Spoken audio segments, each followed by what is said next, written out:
नमस्कार। आप सुन रहे हैं द बॉलीवुड रेडियो और मैं हूं आपके साथ आकाश। दोस्तों, किस्सा राजेश खन्ना का, लेकिन बात डिंपल कपाड़िया की। एक बार इंडिया टुडे को एक इंटरव्यू में अपनी शादी का जिक्र करते हुए डिंपल कपाड़िया ने कहा, हमारे घर की जिंदगी और खुशी उसी दिन खत्म हो गई थी जिस दिन मेरी और राजेश की शादी हुई थी। शादी से पहले करीब 5 महीने के रोमांस में शायद दोनों को एक दूसरे को जानने और समझने का वक्त नहीं मिला था। जैसे जैसे शादीशुदा जिंदगी आगे बढ़ती गई, उम्र और मैच्योरिटी के फासले के अलावा दोनों के व्यक्तित्व के अंतर भी उभर कर सामने आने लगे थे।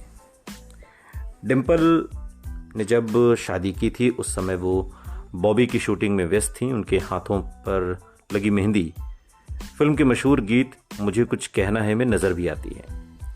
फिर बॉबी की शूटिंग खत्म होने से पहले ही वो गर्भवती हो गईं। नवंबर 1973 में जब वो बॉबी के प्रीमियर पर पहुंची तो साफ दिख रहा था कि वो प्रेग्नेंट हैं। राज कपूर के बड़े बेटे रणधीर कपूर ने अपने एक इंटरव्यू में कहा कि बॉबी क्या थी, इस समझौतों की एक सीरीज थी। डिंपल ने बीच में शादी कर ली, फिर वो प्रेग्नेंट हो गई और कैमरे पर यह नजर भी आने लगा था। इसलिए हमें प्रेम चोपड़ा का किरदार डालना पड़ा ताकि हम इस बात पर पर्दा डाल सकें कि डिंपल प्रेग्नेंट है। हमारे स्टार्स पर हमारा कोई कंट्रोल तो होता नहीं। किसने सोचा कि डिंपल ऐसे राजेश खन्ना से अचानक शादी कर लेगी और फिर प्रेग्नेंट हो जाएगी। ये बात रणधीर कपूर ने एक इंटरव्यू के दौरान कही। नवंबर 1973 में शादी से करीब 8 महीने बाद डिंपल की पहली फिल्म बॉबी रिलीज हुई और साल की सबसे बड़ी ब्लॉकबस्टर बन गई। फिल्म की कामयाबी ने मेरा नाम जोकर की नाकामी से हिल चुके आर.के. बैनर में एक नई जान फूंक दी थी। ऋषि कपूर और डिंपल यूथ आइकॉन बन गए।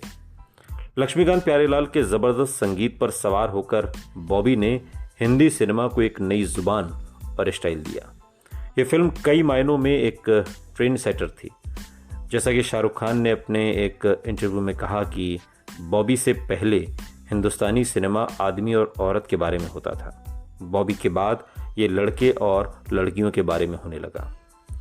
वैसे तो ये फिल्म राज कपूर ने अपने बेटे ऋषि कपूर को लॉन्च करने के लिए बनाई थी, मगर रिलीज के बाद नौजवानों में क्रेज सबसे ज्यादा डिंपल कपाड़िया का था।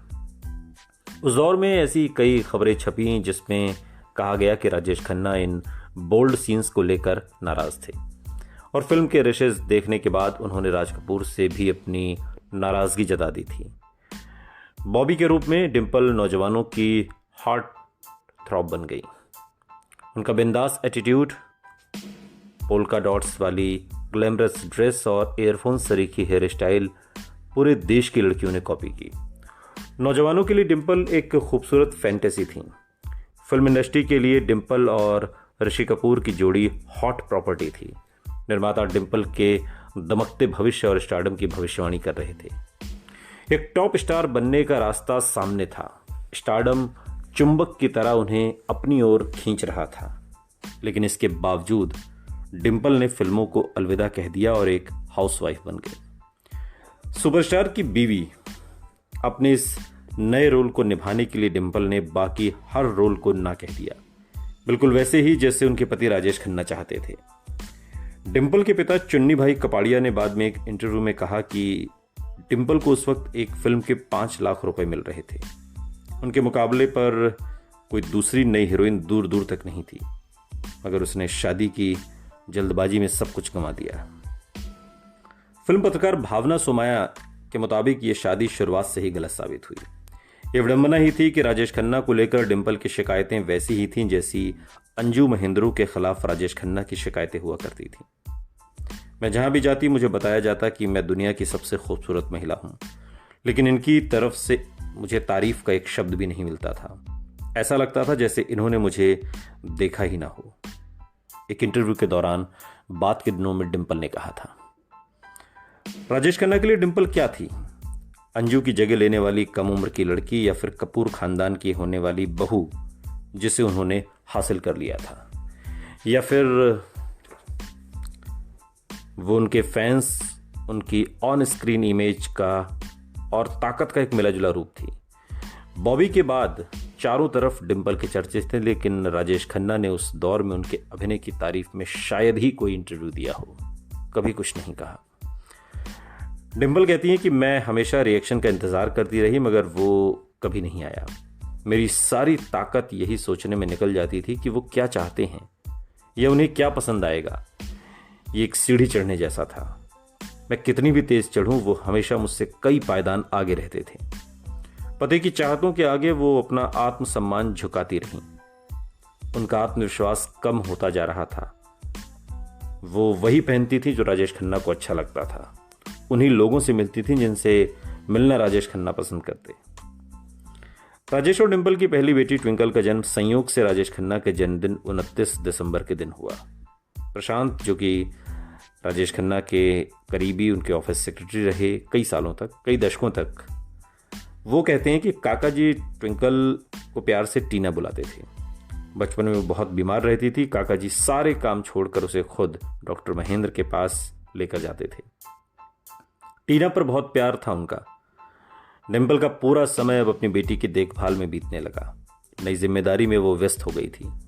अच्छा होता अगर उनकी निजी जिंदगी को निजी ही रहने दिया जाता, लेकिन उनके पारिवारिक जीवन से जुड़ी हर छोटी बड़ी खबर फिल्म पत्रिकाओं का हिस्सा बनने लगी थी। ये खबरें बार बार सिर उठाती रहीं कि कई निर्माता डिंपल को साइन करने की कोशिश कर रहे हैं। सूत्रों के हवाले से यह भी बताया जाता कि डिंपल भी फिल्मों में काम करना चाहती हैं और इस बात के लिए अपने पति राजेश खन्ना को राजी करने में जुटी हैं। मगर राजेश खन्ना हमेशा ऐसी खबरों को सिरे से खारिज कर देते। उनके मुताबिक तो हाउसवाइफ बनने का फैसला डिंपल ने खुद किया था। शादी के बाद स्टारडस्ट को दिए उसी इंटरव्यू में राजेश खन्ना ने कहा था, डिंपल को देखिए, हीरोइन के रूप में बड़े बैनरों और स्टार्स के साथ कई फिल्में साइन करने के बावजूद असली त्याग उसने किया है। मुझे उसे ये सब छोड़ने के लिए नहीं कहना पड़ा। उसने अपनी मर्जी से मेरे प्यार की खातिर ये सब छोड़ा, क्योंकि वो मेरी बीवी बनना चाहती थी और कुछ नहीं। मर्जी किसकी थी और फैसला किसका? फिल्म इंडस्ट्री में इस सवाल का जवाब शायद सबको पता था। शादी के बाद तीसरे साल तक आते आते डिंपल बुरी तरह परेशान और असंतुष्ट रहने लगी। उन्हें समझ ही नहीं आ रहा था कि अपनी जिंदगी का क्या करें। इससे पहले कि वो कुछ सोच पाती, एक बार फिर प्रेग्नेंट हो गई।